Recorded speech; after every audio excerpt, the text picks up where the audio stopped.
Alors, comme vous avez pu le voir sur ma chaîne Telegram, le Pentagone a confirmé hier ce que je vous dis depuis le 11 mars, c'est-à-dire la mort de Benjamin Netanyahou.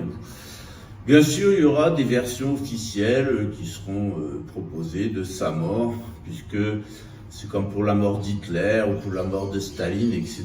Il y a toujours des versions officielles qui ne correspondent pas à la réalité. Le peuple adore la mythologie ancienne, et tout l'art des gouvernants modernes d'ailleurs est d'avoir défiguré les mythologies anciennes qui donnaient des clés de l'existence pour donner une fausse mythologie. Pourquoi est-ce que nous sommes intervenus dans cette affaire? Eh bien, c'était très simple.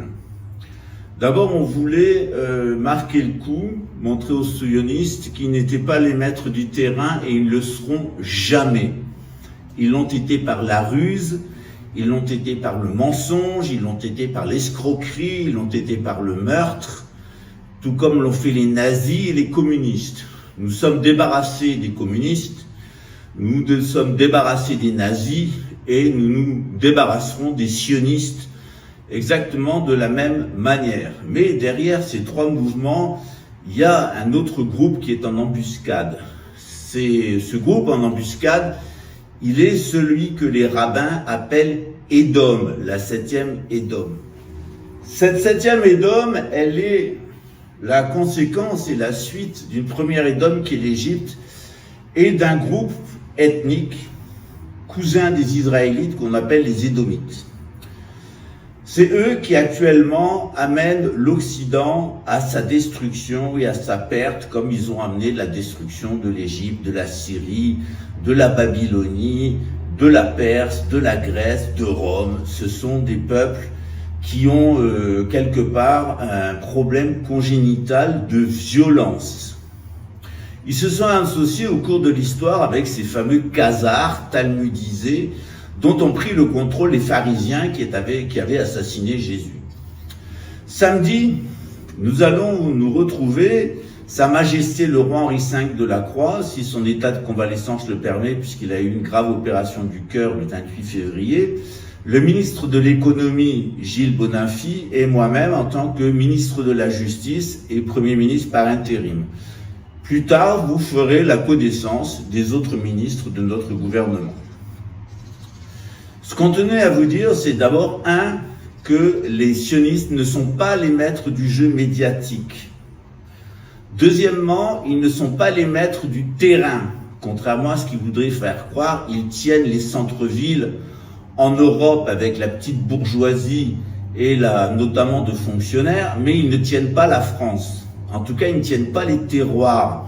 Bien sûr, il y a des francs-maçons locaux, des notaires, des médecins, etc., mais qui, lorsqu'on sera au pouvoir, ne tarderont pas à tourner kazakh. En réalité, il s'agit de ce que Guylaine Lanctot, donc le médecin canadien, a appelé les 5 co, c'est-à-dire une conjuration khazare et édomite sur les peuples. Ensuite, la corruption des hommes politiques, la collaboration des professionnels, le consentement passif des peuples, et tout ça ne tient que parce qu'il y a du communautarisme, c'est-à-dire qu'on a divisé les grandes religions en différentes communautés, ça s'appelle le nationalisme. Donc samedi, on se trouvera en live synchronisé sur YouTube et sur TikTok. Vous pourrez poser toutes les questions que vous voulez. On fera monter personne sur le live pour éviter que les gens fassent de la promotion personnelle, ce qui en règle générale, ça fait 10 ans que je suis sur les réseaux sociaux, comme YouTube, et ça fait 20 ans que je suis sur les réseaux tout court, puisque j'avais fait mes débuts sur le web de zéro. Donc on se retrouve samedi en cours d'après-midi en France, je pense aux alentours de 18h en France, on verra en fonction de l'horaire ici à Brasilia et de l'horaire en Espagne, puisque notre ministre de l'économie vit en Espagne, dans le nord de l'Espagne. Le 29 mars, je vous offre un cours de formation à la nouvelle noblesse. Donc l'intention de Sa Majesté, c'est de faire rentrer au moins 6 millions de personnes dans la nouvelle noblesse. Pour ce faire, il faut la former. Et donc c'est ce qu'on fait, on donne des cours gratuits et des cours payants qui vous permettent d'être anoblis. Si vous n'avez pas d'argent, il n'y a aucun problème. L'essentiel, c'est d'avoir un cœur noble et une nature noble et surtout de pratiquer sa religion. Si vous n'avez pas de pratique religieuse, c'est pas la peine de vous inscrire dans ce cours. C'est-à-dire, si vous êtes enjuivé, talmudisé, maçonnisé du cerveau par la laïcité, on n'a pas besoin de vous. Voilà. Par contre, si vous avez bon cœur, si vous voulez rejoindre la coutume de France et de Sa Majesté, si vous voulez faire l'histoire et participer à l'histoire, on est très heureux de vous accueillir et c'est certainement pas une question d'argent.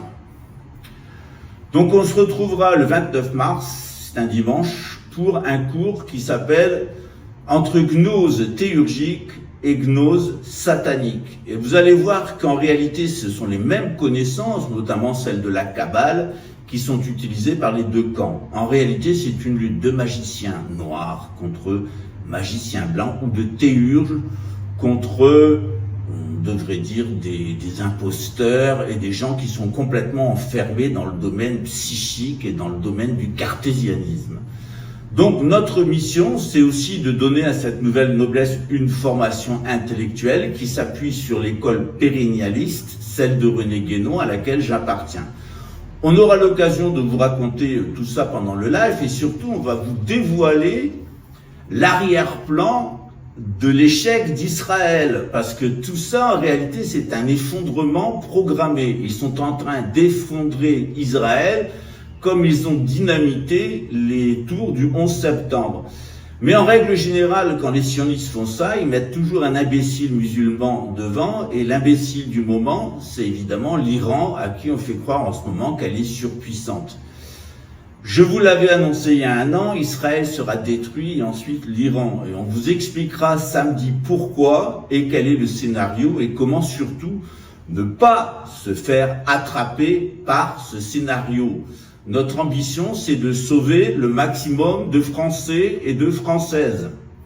Il prévoit d'assassiner 40 millions de Français avant d'imposer un gouvernement mondial après avoir détruit tout ce qui restait de la civilisation médiévale. Eh bien, on n'a pas dit notre dernier mot. Le dernier mot, il sera à celui qui vient, c'est-à-dire Jésus. Et nous, notre mission, c'est de préparer son chemin, quels que soient les sacrifices, et quels que soient les risques. On se dit à très bientôt.